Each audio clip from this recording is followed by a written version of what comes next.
Hello everybody, and welcome to the Hunter Gatherer channel, and thanks for swinging by. Today we're working on Midday Madness. I had to work this morning until 10. I got home at 10:30 or quarter after 10, and I've got to pick somebody else up at 2, so it takes about 40 minutes to get to that person, subtract this, carry the one, go. I got about an hour 45 minutes in the woods. And sometimes, a lot of people say sometimes the time in the woods is for quality and sometimes it's quantity. I don't know which one today is, but it's 39 degrees. I know where a buck has been hanging out. I'm gonna be hunting tomorrow, and I think I'm taking some people up, and I'm gonna go on the opposite side where it was super busy the other day. Lots of deer traffic. Probably not gonna go to the other side where the buck was. I'm gonna try to play this. It's quiet still from the snow melting. I'm gonna go see if I can sneak attack him. I'm gonna go work the wind and really try to get in the area that he likes to be. So I haven't been up there in 2 days. He might be just relaxed. I don't know that. We got a little bit of wind, not much, but a little bit for noise cover, and I'm going in a little bit lighter so I can move a little quicker, maybe not fast, but like easier, and we're gonna see how it goes. So this is December 4th, and only got about a week left, and I gotta take every opportunity I get, hopefully fill a buck tag. So we're headed up. We're gonna head up on the hill. We're gonna try to find him. I'm going to possibly work over where I saw that buck jump off the bank. Maybe take a peek at that area too, just to see. Maybe he was bigger than I thought. And then work my way up to where that buck was. You never know where he might be, and with it being that it's not super hot or super cold, no snow, no anything else, it'd be a little bit more difficult to find him maybe, but you never know. So getting up in there, keeping my eyes peeled, ready to go. Going with a head mount. Hopefully it works out. I think it might be better than the chest mount for getting a shot at the deer. So let's hope it works out, and hopefully you guys get to see it. So, all right. Wish me luck. Say a prayer. Let's get up there.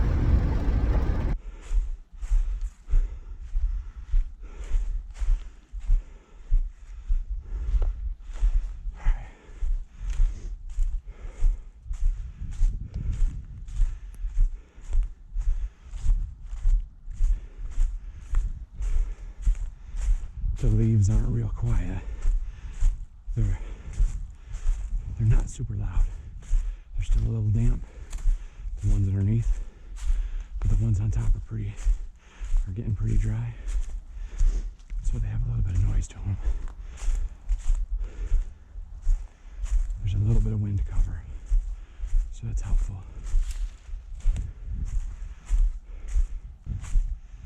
I think I'm gonna have to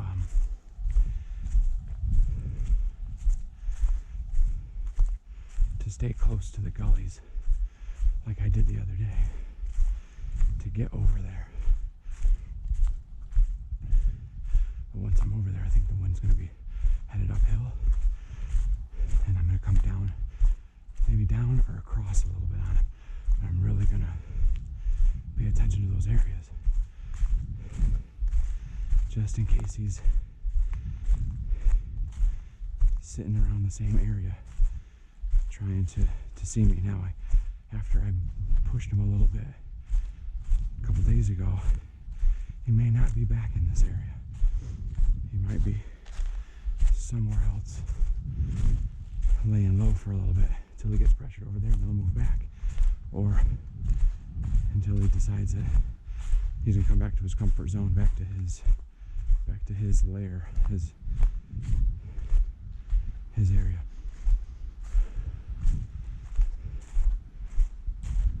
So what I'm gonna do I had been cutting straight up the gully. But what I'm going to do today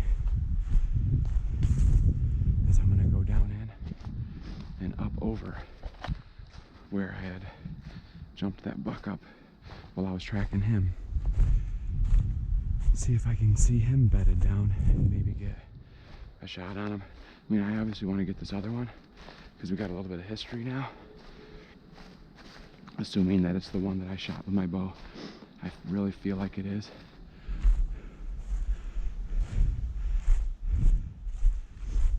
Anyway, lots of sign on this trail. Just since I have the history with that other buck, I really want to get him, and I know he was nice.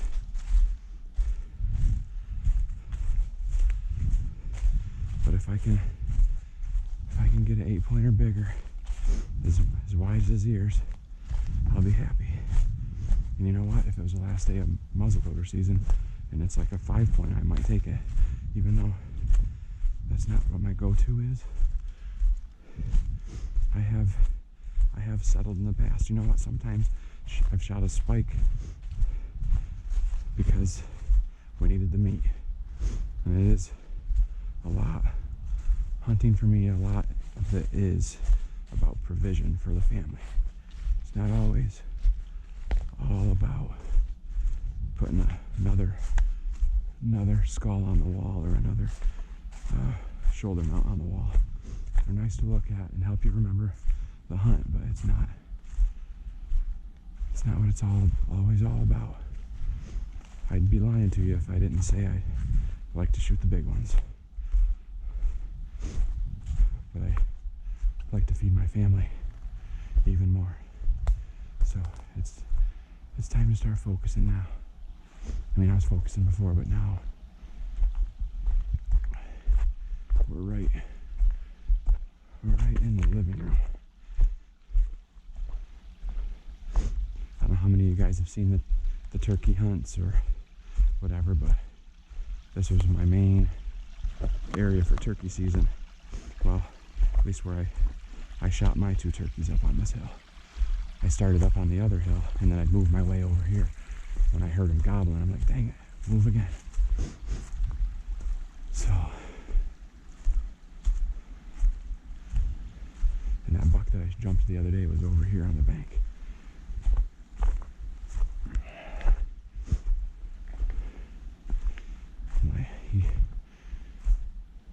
He seemed like he was in his comfort zone there.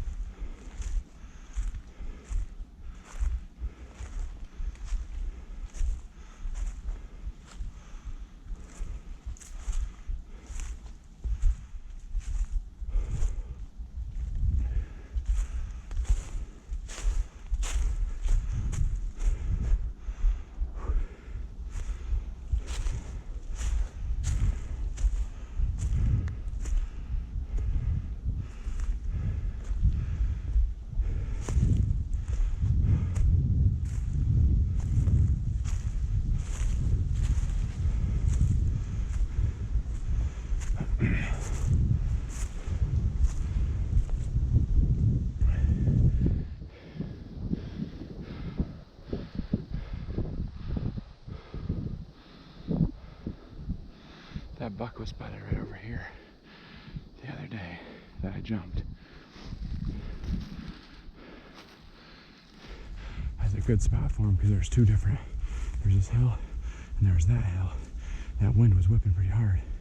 It's really thick below. He was able to keep an eye out and stay out of the wind a little bit.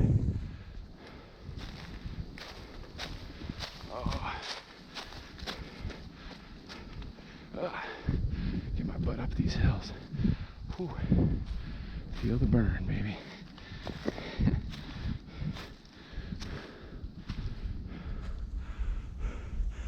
This is a pretty good little trail right there. I can tell exactly what you guys are seeing.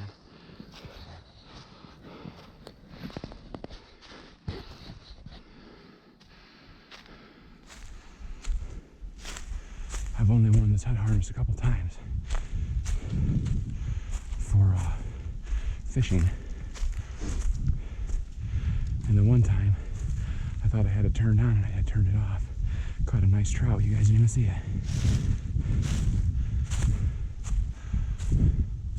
It's hard to tell when you depress the button if it's actually recording or not when it's up on your head.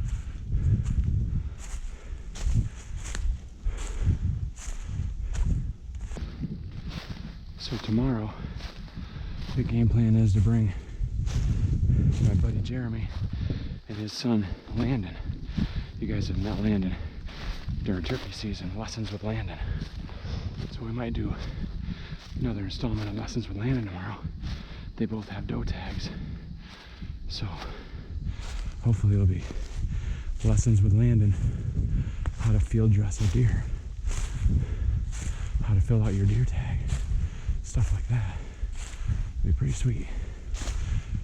Jeremy's gotten one deer in his life, and Landon's never gotten one. It's his second season hunting. He's 15.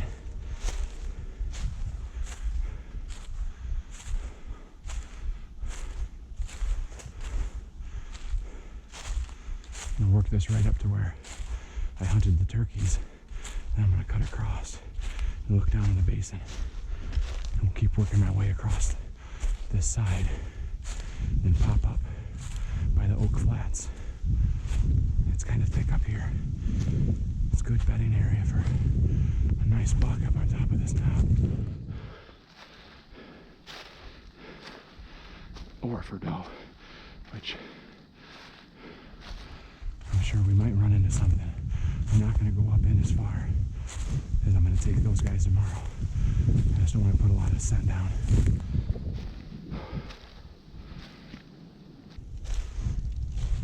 I think this is pretty close to the area I shot my first turkey. Yeah, he was right over here. He came right along this edge. And I was sitting by this double oak over here.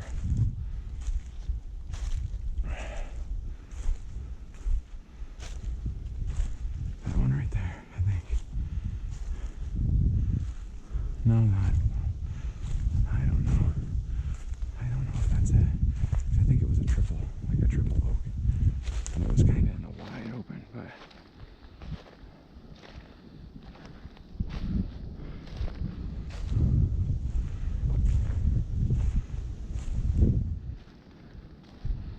anyway, we're deer hunting, we're not turkey hunting. So, I don't know if you can hear anything I'm saying. I think I want to get like a lapel mic, is that what they call them? Or I want to say lavalier, but I don't know if that's a microphone. I might be able to hook it from the GoPro straight down. I need to look into that.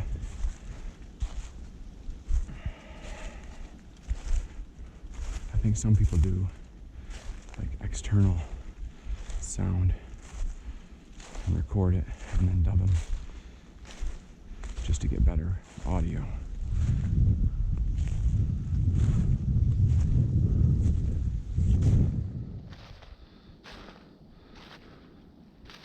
My second turkey, I was in those pines. I do know that.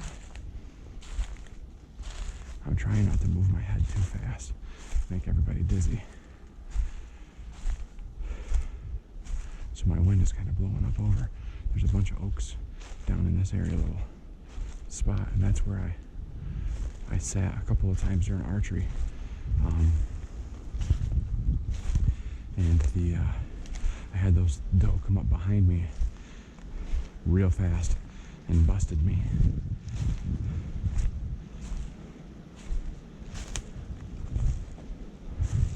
But there was like 5 or 6 scrapes down there, a couple rubs, and a lot of activity during archery season.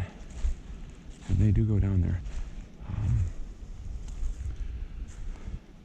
to eat, but a lot of them are up high.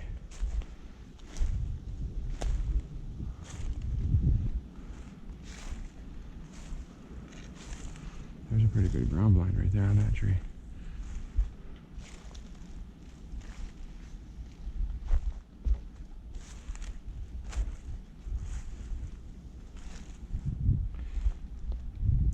consider sticking Jeremy on that.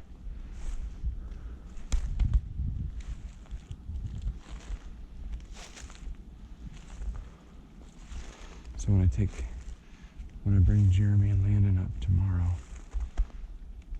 Landon has to be within seeing distance. You got to be able to see him. And I'm trying to decide if I'm going to put Jeremy in one spot and I'm going to sit with Landon, or we all split up, but within eyesight of each other. But I do want to see if I can get one of their shots on film. So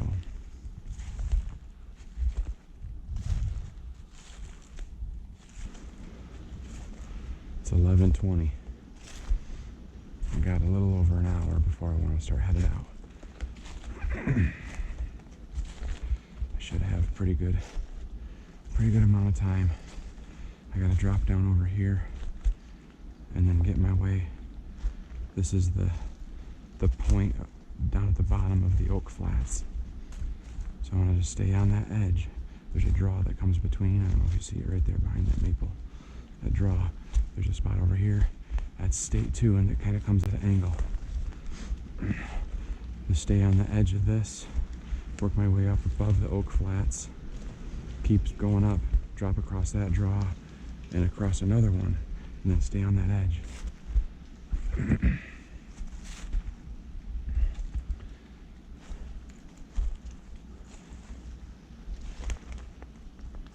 On a pretty good little trail right here. If you look right down through here, there's something been using it.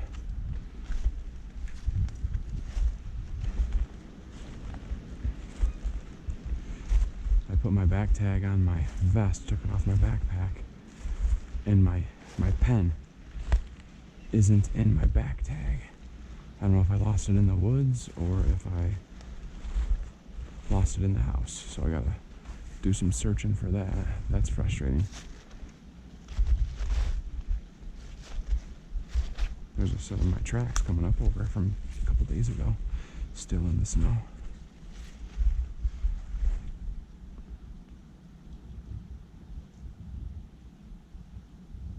Wow. Big stick break right there. I don't know what that was all about.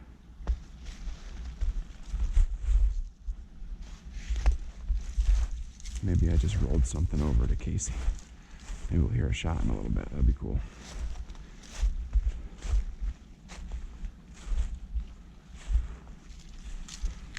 Anyway, so I don't have my pen. And I don't have a drag rope. And at first I was like, crap. And then after that I was like, hey, sometimes that's all it takes. Forget your drag rope, you get a deer. But these are all these like superstition type things, you know. None of that really matters much. Or any at all, actually. I guess if it helps you have some confidence, that's one thing, but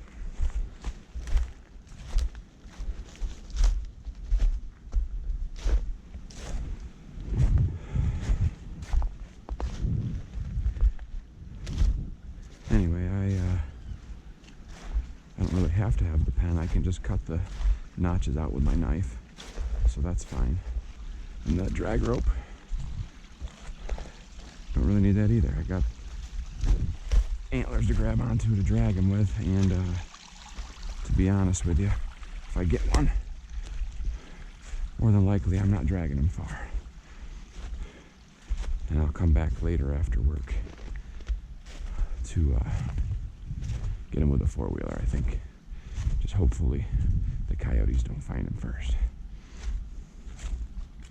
Maybe I bring a couple people to help recover with me, just so they can be part of it. It's really cool to have people come with you. But finding people that want to hike the hill is one thing. So if I can recover with a four-wheeler, then I can give them a ride and they'll maybe be more apt to come along.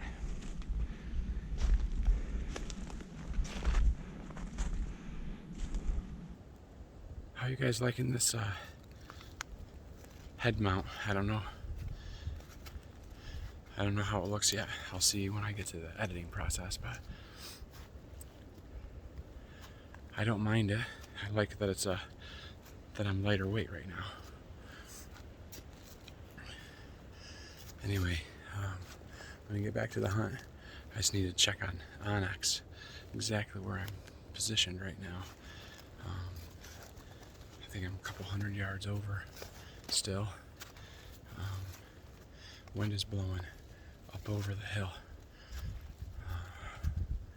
Could really be a good situation, as long as he's over here, which he might not be, and as long as I see him before he sees me. So got about 45 minutes, I think, before I gotta head down. So I'm gonna come across this. It's kind of getting thicker. Still have some wind cover, and confidence is high that there's a good opportunity. So anyway, all right, we'll get back to it.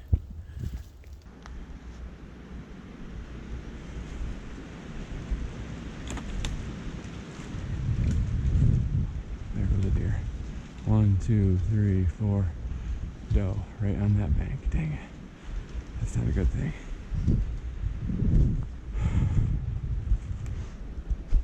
I was trying to stay right along the edge. They're running over towards where he was bedded. I was trying to get up and over.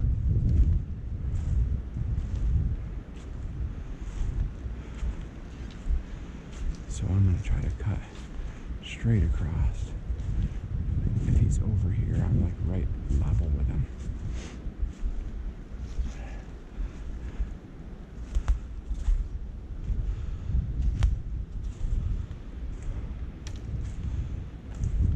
I don't know if you guys saw them or not, but that's what the wind does. He'll take that scent right up to him.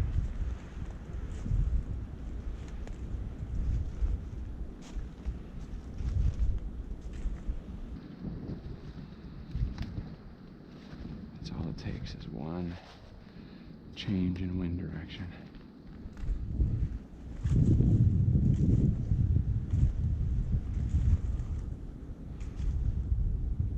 See how thick?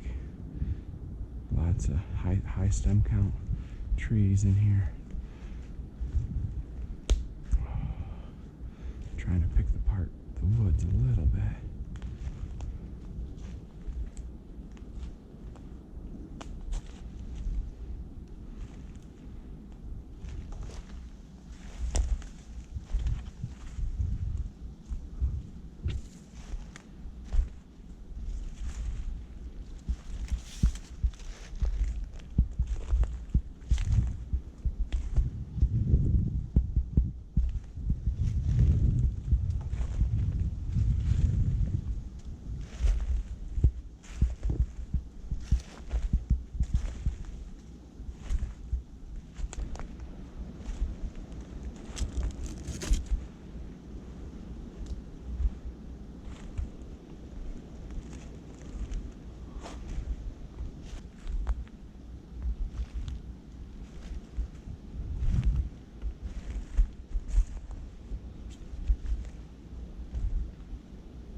$12.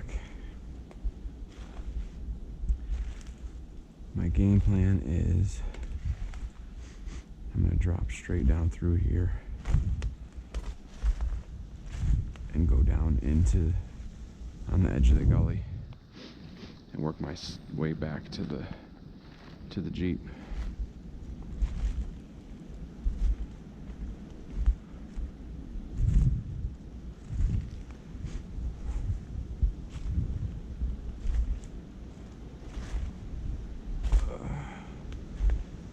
grab some lunch real quick and hit the road. Obviously hunting on the way out, and just being ready for something to pop up at any moment.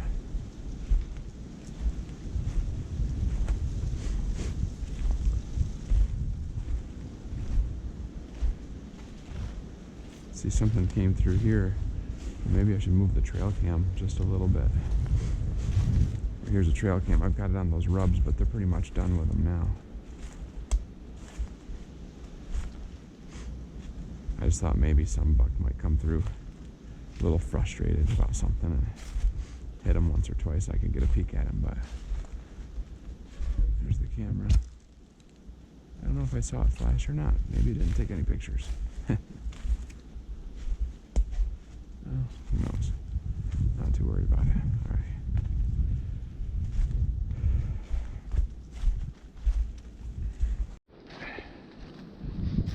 There's a little fire pit there we did the other day. That was pretty fun and warm. It was nice to get warm and dry.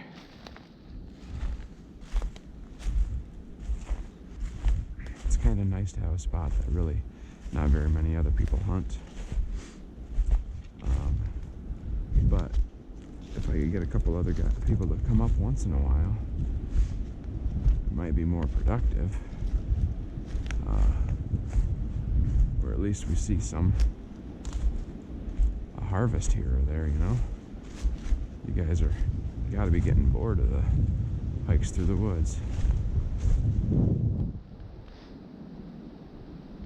But I'm just showing you what deer season is like for me. It is some highs and lows, and a lot of days in between seeing them sometimes, or at least one that you can shoot. Usually, not always, but almost always, I end up with a few deer a year. And it's just putting the time in. We don't have the food plots on the property. We have had them before, and it was nice. We did see deer, but we didn't get any in this year or the last couple of years. This coming year, we really want to focus on that. That way Bill and Dad, Brielle and Joy, everybody has opportunity. There's a couple little fresh droppings back there.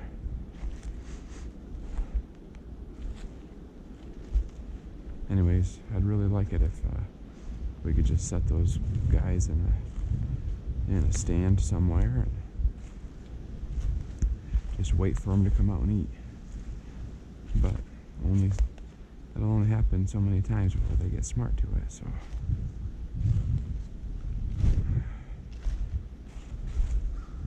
need to get up behind Dad's house. He had a little mishap with his rifle the other day. Feel bad for him. He said something about he guesses he should take his gun to the range and shoot more often like his son does, which I don't always shoot that much. This year just was a little bit extra because I had 1, 2, 3, 4, 5 or 6 guns that I needed to sight in, and one I still need to sight in because the scope's bad. Anyway, but he shot a deer and he gutted it and left it there. Went up into another spot because he had a doe tag and a buck tag. Went up a little bit to sit in a spot for a while. Sat there for a little while, didn't see anything. Went back down, decided he was going to drag his deer down to the house. He gets almost down to the deer. He had a phone call, so he's talking on the phone. He looks to his right, and there's a big deer standing right there about 45 yards away, he says. He gets off the phone, puts the phone up, and he looks, and it's an 8-point, and it starts walking towards him. He's behind a tree, and he's got his gun up on it, ready to go. And he said it gets about 35 yards broadside. And he takes it off of safety and pulls the trigger and it goes click. And at the same time, his magazine dropped out. I think it's a Remington 7400, like the one I traded in. Same exact rifle. And he picked up the magazine, tried to feed a round in the chamber, a single round, and he couldn't pull.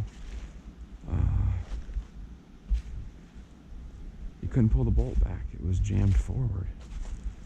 He finally did get a bullet in, got it forward, but the buck had taken off.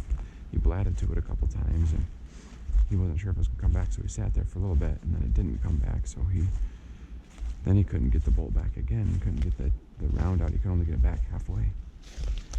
Anyway, so that was a bummer. But yeah, I told him I'll have to come up there and see if I can find that 8-point for him. He's got some oaks up behind his house. I don't know, he's got like 10 acres right there. And it produces. He's shot a few 8-pointers back there. It's right across from the swamp. And with those oak trees up there and state land right next to him. So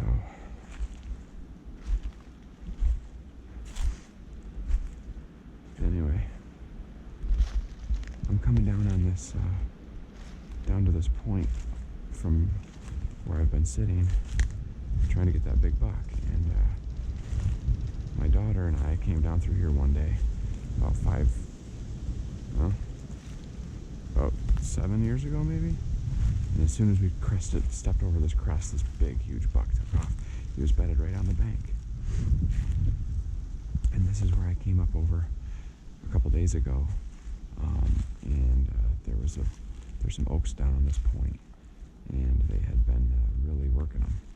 So I thought, well, maybe if I come down over here and slowly drop down to that point before I leave.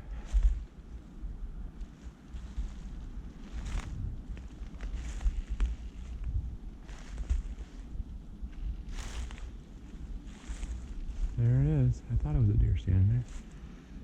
There's another deer right there. And I can't tell. Looks like a doe to me. You guys see him?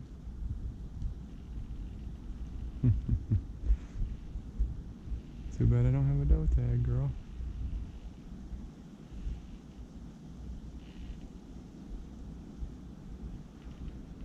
Yeah, I looked at that spot twice and thought, man, that looks like a deer. Yep, there she goes. There she goes. See you later, ladies. Hey, that was a success. That was a success. Definitely could have taken that doe. She was about 30 yards from me. That was fun. Well, that's how I do it, guys. That's kind of it right there. In a nutshell, had the wind right, had the area right. I saw this spot 2 days ago and thought, you know what, they're really using that. That was cool. They'll be in here again. That was fun. Huh.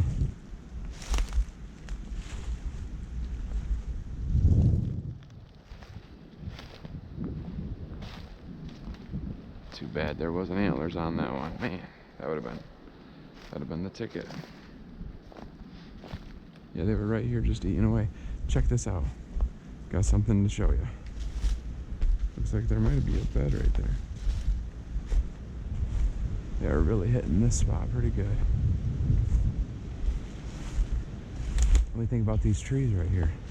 You see that? I asked you about it one other time. So what do you think? You see those bite marks? I don't know what you can see right here. Those bite marks there. All these trees are chewed all up.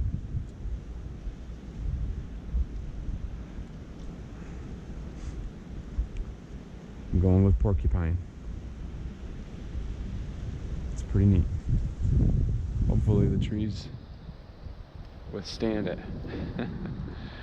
It's eating every one of them up.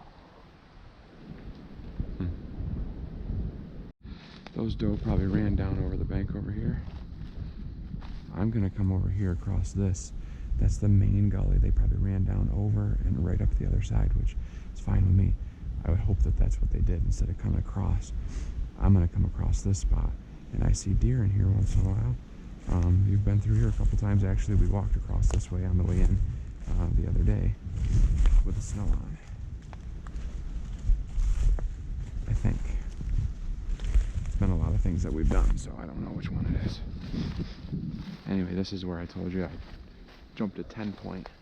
He ran up that way, and blah blah blah. I shot a tree, and somebody else ended up getting him about a week later. Okay, everybody, that was it. That's the end of December 4th's Midday Madness. Saw 6 deer, and maybe could have shot one out of the first group, but I probably wouldn't have tried. The second group, though, the big doe was the closest one to me, about 25-30 yards. That one definitely would have been being drug home with me if I had a doe tag. So you saw kind of how it works. Keep the wind in your favor. Keep just previous knowledge that I had logged from a couple days ago, seeing where they were eating, caused me to go back to that area to see if maybe there'd be a buck in the vicinity. It wasn't a buck, but I did see the doe. So always logging what you see and putting the pieces together. It's like a chess game, and sometimes you win, sometimes you lose, and sometimes you call a draw and you come back again to try to win the next time. Anyway, I had a good time. It was a nice bit of exercise, and just keeping that energy going, keeping the thoughts going, trying to bring it all together. So hopefully you enjoyed that. I know it wasn't a harvest, but pretty much that deer would have been harvested if I had a tag for it. So, well, that's gonna be it. I gotta get home, get changed, and get back to work. I gotta drive about 45 minutes one way, pick somebody up to drive them an hour and a half the other way, to drive them back, and then get me home. So we'll see what time I get back to the house. I'm thinking close to 8 o'clock. Tomorrow morning's another day, and hopefully we can harvest something and get Landon his first, or Jeremy his second deer ever.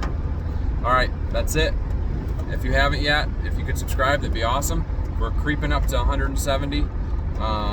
Just keep on trying to get the numbers up, and I'm gonna keep on trying to bring content that you guys enjoy. Oh, there's a dead doe in that cornfield that crows are eating on.